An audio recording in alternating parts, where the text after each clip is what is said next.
उन्होंने बोला आपका ना तो सिग्नेचर होगा रजिस्टर में और ना बच्चों की कॉपी में रजिस्टर होगा, किसी में भी नहीं। अभी जो हमारा मूलधन है वो भी देने के लिए वो तैयार थे। ये जो पैसे आपने जुटाए वो कहाँ से जुटाए और कितने पैसे आपने उनको दिए? न्याय की गुहार आपने कहाँ कहाँ लगाई? मिल जाए तो ठीक है और नहीं मिले तो हम बहुत बड़ा आंदोलन करेंगे इसके बाद। लगभग यहाँ के कितने युवा इस फ्रॉड की चपेट में आए? 6-7 महीने काम किया, इसके बाद में हमें कोई पेमेंट मिला नहीं। और आपको कोई डराएगा धमकाएगा कोई नहीं करेगा, आपको बेकायदा आपको जाके वहाँ पे मतलब बच्चों को पढ़ाना है। बाहर जाके बैठना हो तो या फिर चले जाओ यहाँ से। कि जो ये हमारे घोड़ी तेजपुर में कार्यरत है, ये घाटोल साइड का जो मणिलाल कटारा करके है, आदिवासी साले भिड़े तो मैं यहाँ पे क्यों आ गए? वो तो सिर्फ सर्वे के लिए कह रहे थे कि भाई आपके स्कूल में कोई फंडामेंटल जरूरत हो। आज दिनांक तक एक भी व्यक्ति न तो मौखिक रूप से न लिखित रूप से हमारे सामने आए कि हमसे ये राशि ली।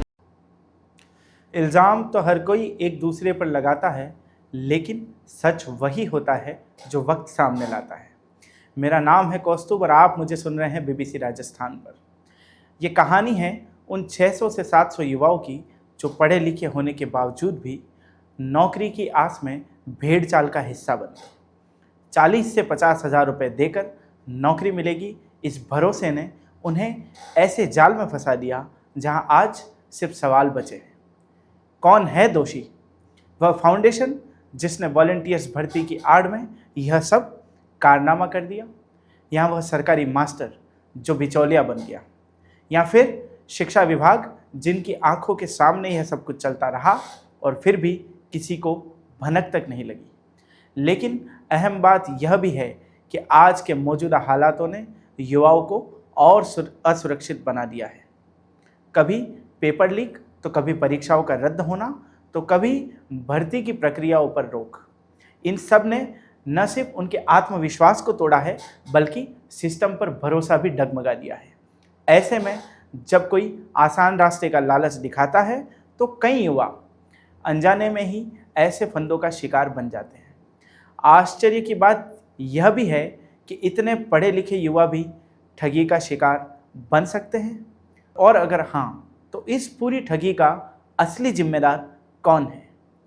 इसी की पड़ताल के लिए पिछले कुछ दिनों से बीबीसी राजस्थान की एक खास टीम ग्राउंड पर पहुंची और उन सभी कड़ियों को जोड़ती चली गई। आइए आपको दिखाते हैं वॉलंटियर्स और शिक्षा विभाग के लोगों का इस पर क्या कहना है। हम इस वक्त घोड़ी तेजपुर गांव में हैं। यहाँ के कुछ युवा जो इस फाउंडेशन की ठगी का शिकार हुए हैं, हम उनसे बात करते हैं। हमारे साथ मौजूद हैं गांव के युवा। अपना नाम बताइए। मेरा नाम है प्रकाश। प्रकाश जी, आपको ये जानकारी कहाँ से मिली कि कोई ऐसा फाउंडेशन है जो आपसे कुछ राशि लेकर के और आपको नौकरी दिला रहा है?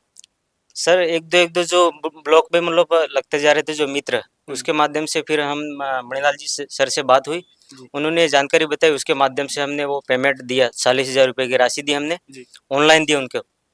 और उसके बाद में जो नौकरी लगाई हमको लेटर पैड भी दिया उन्होंने, आदेश कॉपी एनजीओ थ्रू से। अच्छा। सॉरी फाउंडेशन का नाम से है। उसके बाद में हमने 2-3-4 महीने तक स्कूल में रेगुलर ड्यूटी दी। अच्छा, कौन सी स्कूल में आप ड्यूटी देने? ये मऊड़ी खड़ा छोटी सरवन ब्लॉक में। छोटी सरवन ब्लॉक में एक स्कूल में आप जब स्कूल आप पहुंचे तो आपने क्या बताया वहां पर कि मेरे को ये लेटर दिया है नौकरी के? क्या प्रोसेस वहां पर स्कूल में रहा?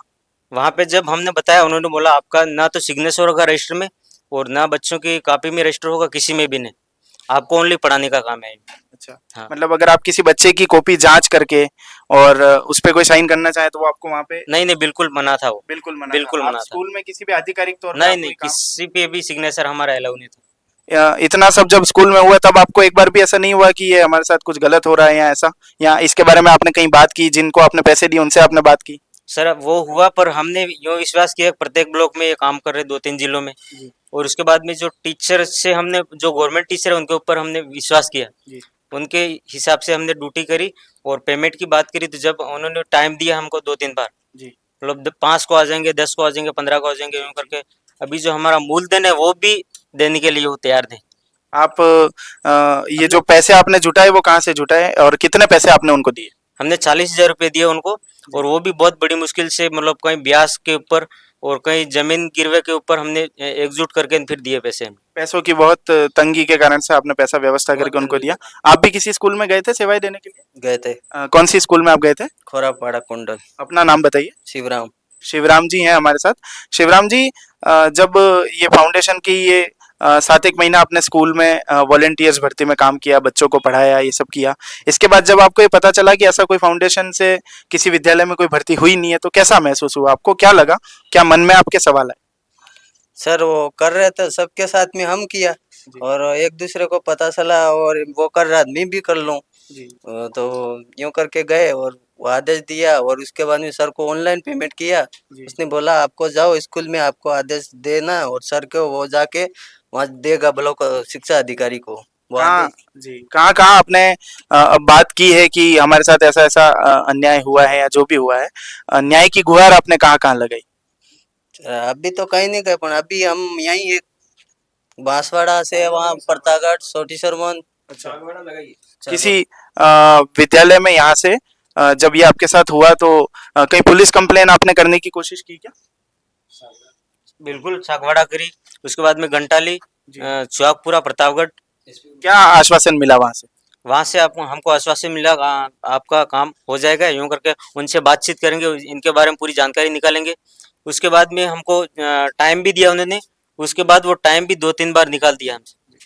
जिनको आपने पैसे दिए उनके पास आप वापस गए क्या कि हमारे जो आपने पैसे लिए थे उसका क्या हुआ? बिल्कुल हम गए, उन्होंने टाइम भी बताया हमको, 1-2 बार टाइम बताया। उसका टाइम निकलने के बाद फिर हम सागवाड़ा जाके वहाँ पे भी रिपोर्ट दी हमने। अच्छा, अब क्या आश्वासन मिला है आपको? कब तक आपके वो पैसे कोई वापस मिलेंगे? ऐसा कोई अभी जो स्टाम्प पे लिखित रूप में दिया है उन्होंने, 20 तारीख तक पेमेंट देंगे। ये जो 20 सितंबर हाँ, ये 20 सितंबर आ रही है, आने वाली 20 सितंबर तक तो आपको पैसे यहाँ देने तक का हमको पेमेंट मिल जाए तो बहुत बढ़िया है। जी। और मैं तो नहीं था, पर मेरी वाइफ थी इसमें, जी निर्मला निनामा करके, जी।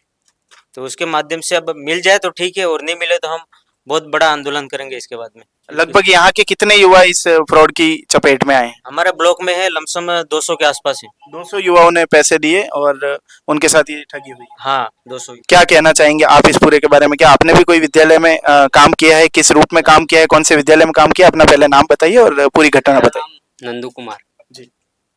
गांव गोड़ी का हूँ। मैंने मनाली पाड़ा में ड्यूटी दी जी। मार्च महीने में ज्वाइनिंग दी थी, ज्वाइनिंग लेटर। मार्च से 6-7 महीने काम किया, इसके बाद में हमें कोई पेमेंट मिला नहीं अभी तक। और अभी तक कह रहे हैं कि 20 तारीख तक पेमेंट आपको मिल जाएगा, पर हमें नहीं लग रहा है कि पेमेंट मिले, ऐसा हमको मैसेज हो रहा। बाकी ठीक है, 20 तारीख का इंतजार है, 20 तारीख तक हो जाए तो। ये आश्वासन आपको दिया गया है कि 20 तारीख तक आपका पूरा पैसा आपको वापस, जो आपने इस नौकरी के लिए दिया है, जो आपने काम किया है उसकी तनख्वाह की अभी तक कोई बात नहीं हुई? नहीं हुई जी। कितने महीने आपने टोटल स्कूल में ड्यूटी दी? 7 महीने लगभग। 7 महीने आपने स्कूल में जाकर के बच्चों को पढ़ाया है, ड्यूटी दी है। बहुत बहुत धन्यवाद आपका। पंचायत समिति के डायरेक्टर मोहनलाल जी हमारे साथ हैं।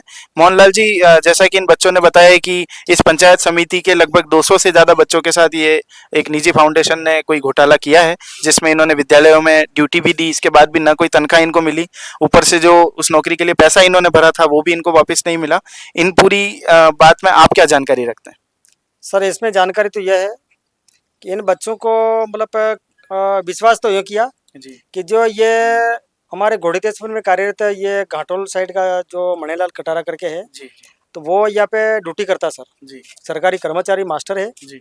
और इन्होंने आकर के हमारे जो यहाँ के जो जनप्रतिनिधि है, जो बुद्धिजीवी कोई आदमी थे, इनको इन्होंने बात बताई कि यार सूर्य फाउंडेशन के मतलब पे कोई प्रोजेक्ट चल रहा है, तो आपके यहाँ इस क्षेत्र में कोई बालक या बालिकाएं कोई बेरोजगार घूम रही है, तो इनको मतलब आप लगाना चाहो तो हम विद्यालय में इनको लगा रहे हैं और प्रति माह इनको 14,000 रुपये हम देंगे जी। और इन बच्चों को केवल 12वीं पास ही सी है। अच्छा। आगे जो इन्होंने डिग्रियां, जैसे ये 3 साल तक तो ये प्रोजेक्ट काम करेगा, तो 3 साल के अंदर में ये मतलब कोई भी बच्चा मतलब डिग्री करना चाहे तो करे, तो इनको आगे तक मतलब सरकार हो सकता परमानेंट भी करेंगे, ऐसा है ना, हमें मतलब ऊपर से कोई प्रावधान है और ये करेंगे।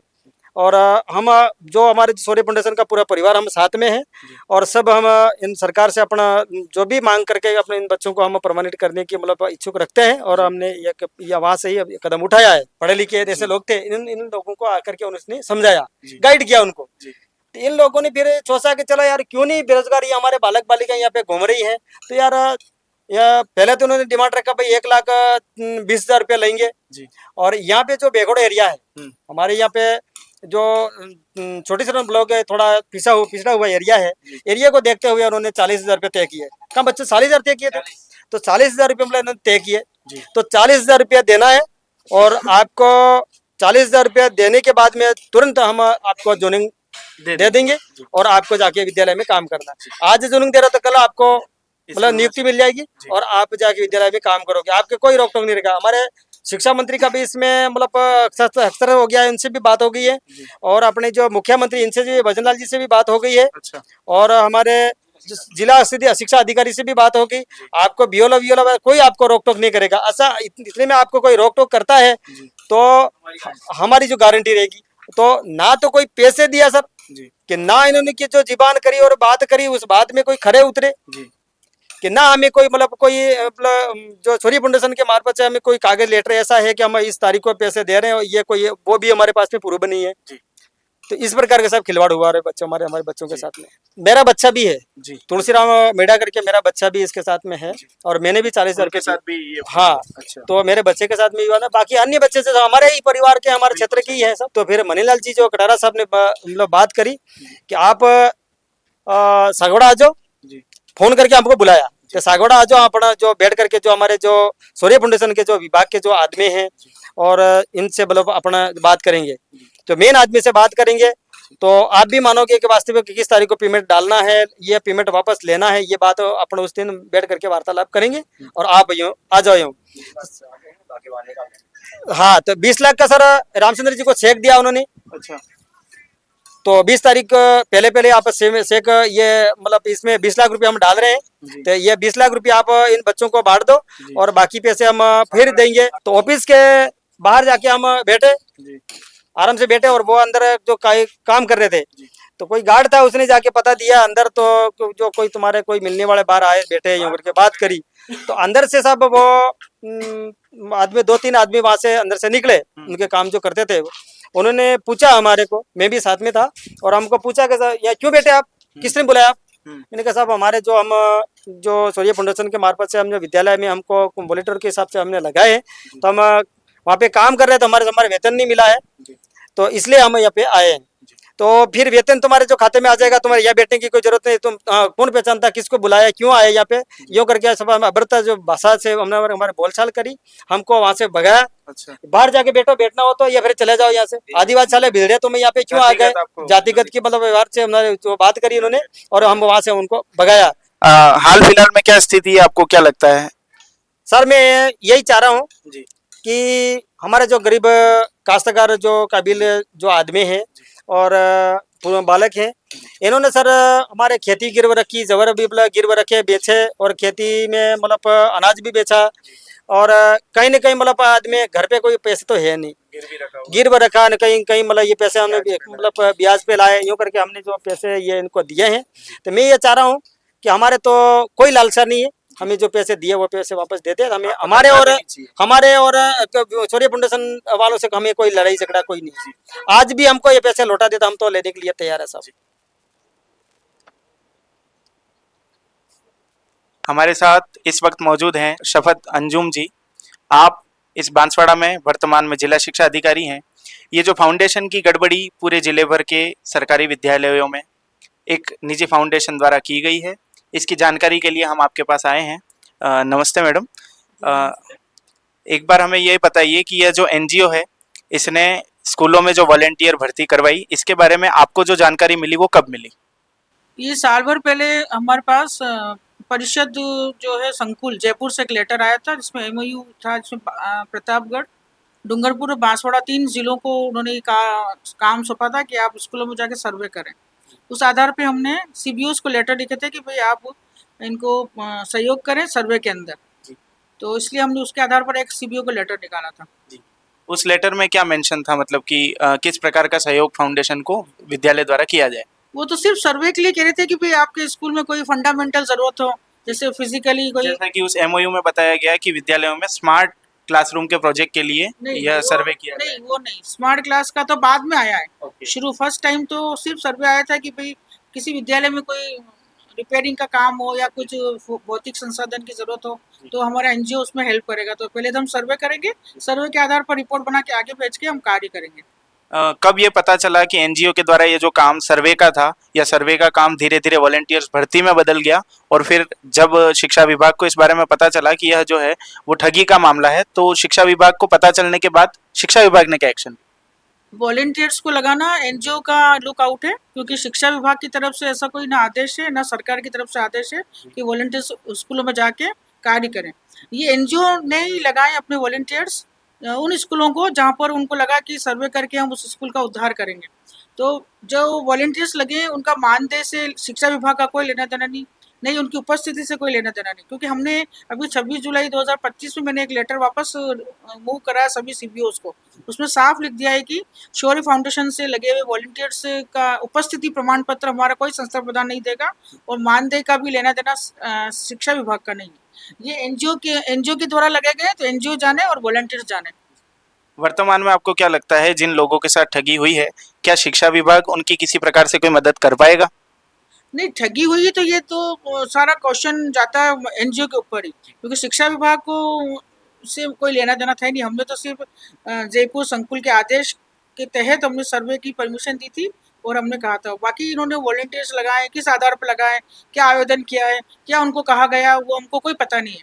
और अगर ये सब पता हमको चलेगा और हमको कोई ऊपर से आदेश मिलेगा तो हम कार्रवाई करेंगे, वरना ये तो मैटर और एनजीओ का है, शिक्षा विभाग का नहीं है। बहुत बहुत धन्यवाद। आज हमारे साथ मौजूद है मुख्य जिला शिक्षा अधिकारी माध्यमिक विभाग के श्रीमान जयदीप जी।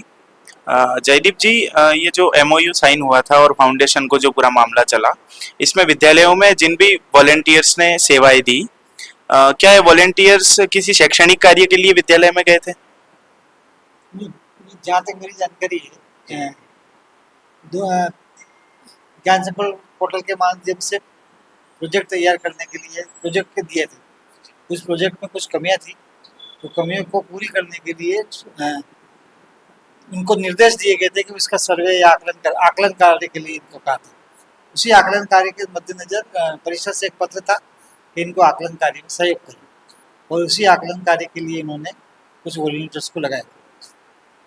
तो ये जो वॉलंटियर्स विद्यालयों में गए, इनकी विद्यालयों में पहुंचने के बाद क्या किसी कोई जांच कमेटी या किसी प्रकार की कोई इस सर्वे को करने वाले लोगों की निगरानी के लिए कोई ऐसी कमेटी बनाई गई कि यह विद्यालय में किस प्रकार के कार्यों को कर रहे हैं, या किसी प्रकार से कोई डेटा स्कूलों से मांगा गया क्या कि ये विद्यालय में जो वॉलंटियर्स आ रहे हैं वो किस प्रकार का कार्य कर रहे हैं?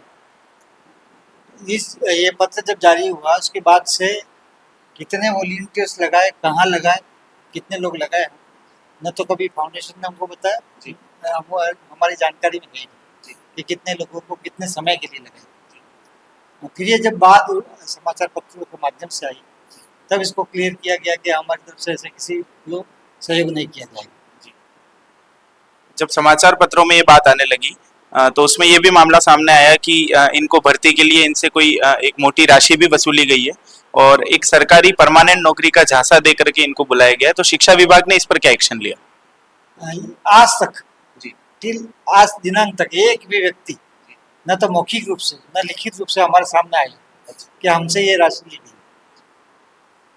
समाचार पत्र हम जरूर पढ़ते हैं, लोग कहते होंगे कि ये हुआ, लेकिन एक भी व्यक्ति किसी शिक्षा विभाग के किसी कार्यालय में आकर के खड़ा नहीं हुआ कि मुझसे ये राशि ली गई, या उसने पुलिस कंप्लेंट कराई वो, ये भी मेरी जानकारी में नहीं। इसलिए मेरी जानकारी तो है नहीं किसी को। यदि ऐसा कोई विद्यार्थी या ऐसा कोई वॉलेंटियर आता है और आपसे न्याय की गुहार लगाता है, तो आपका क्या आगे एक्शन रहेगा या आपका क्या उसमें कहना रहेगा?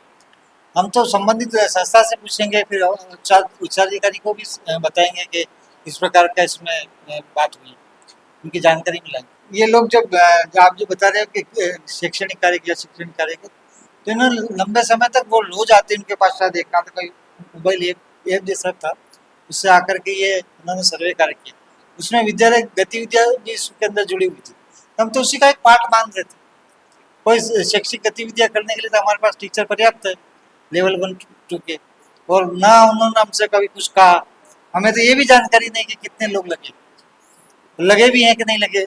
एक बार जरूर हमारे यहाँ से आदेश जरूर हुआ, इसके बाद ना तो परिषद ने कभी पूछा कि कितने क्या है, और नहीं फाउंडेशन ने कभी जानकारी।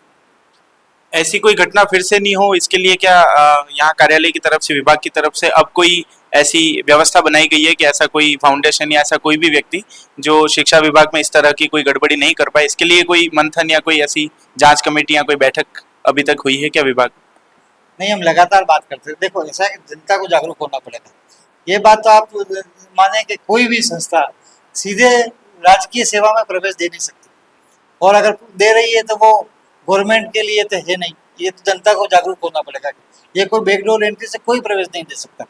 और अगर कोई इसके लिए राशि मांग रहा है, जो कुछ कर रहा है, तो उसको अपनी बुद्धि का तो प्रयोग करना ही होगा।